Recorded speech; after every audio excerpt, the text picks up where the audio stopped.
আজকে আমরা একটা বিয়ে বাড়িতে এসেছি, অনেক দূরে। কেশবকে নিয়ে এসেছি।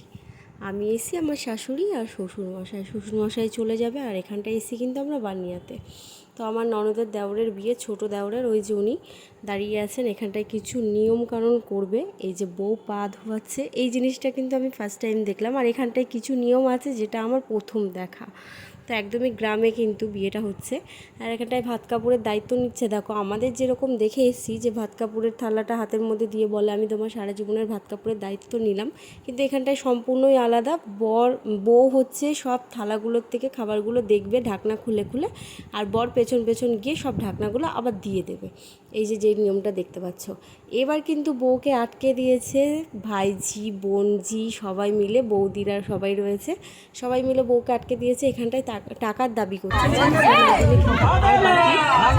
এই নিয়মটা করতে হয় যে ঘুরে ঘুরে থালা ওপেনগুলো করতে হয়, সেটা হচ্ছে 7বার। তো সে 7বারটা করতে দেয়নি, ওখানটায় টাকার জন্য দাবি করছে। তো লাস্টে 5,000 টাকা নিয়েছে ওরা।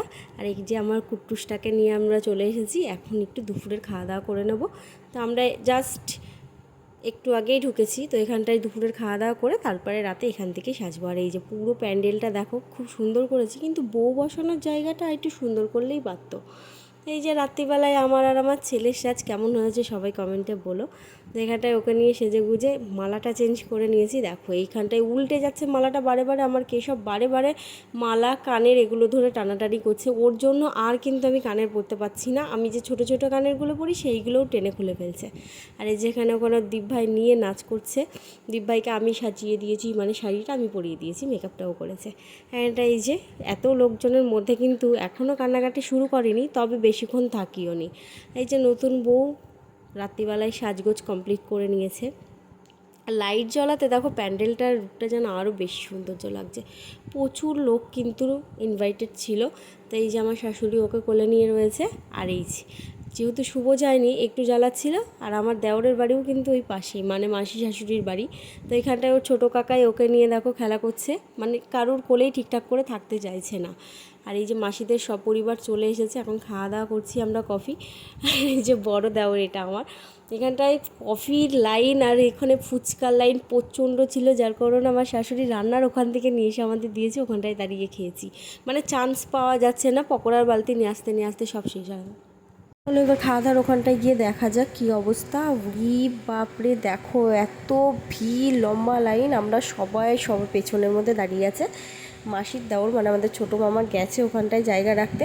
তো ফাইনালি অনেক কষ্ট করার পরে একটা জায়গা পেয়ে গেছে। আর ওই দেখো পেছনে দাঁড়িয়ে আছে, ওরা পরের ব্যাচে বসবে, মানে আমাদের খাওয়া দাওয়ার পরে ওরা বসবে দেখে দাঁড়িয়ে আছে ওখানটায়, আগের থেকেই জায়গা নিয়ে রয়েছে। আর এখানটায় ফার্স্টে দেখো দিয়ে গেছে হজমোলা আর টিস্যু, মানে শেষে আর দেওয়ার টাইম পাবে না। আমি মনে মনে কিছু আন্দাজ করতে পারছি, চলো আমাদের শেষে গিয়ে পড়ি। তো এক এক করে খাবার দাবারগুলো পড়ে গেছে। যেই না ডাল দিয়ে খাওয়াটা শেষ হয়েছে, মাছ পড়েছে পাতে, আর তখনই দেখছি সবাই হুড়মুড় করে ঢুকে পড়ছে পরের ব্যাচের লোকজন যারা খেতে বসবে। তো এখানটায় না আমি আশ্চর্য হয়ে গেছি। আমার তো খাওয়া উঠেই গেছে যে আমি আর খেতে পাচ্ছি না। সামনের ওপরে যদি এরা এরকম করে দাঁড়িয়ে থাকে তাহলে খাওয়া যায়? ঘাড়ের ওপরে এসে পড়ে রয়েছে। আরে বাবা, আমরা দুটো খেয়ে নিই শান্তি করে, মিনিমাম চাটনিটা পড়ুক, তারপরে এসে দাঁড়াও। না, মাছ পড়তে পড়তেই চলে এসেছে। এখানে মামিকে বলছি, মামি বলছে যে এখানটায় এরকমই হয়। দেখো কী অবস্থা। যাই হোক, খাওয়া দাওয়া করে চলে আসলাম বাড়ি।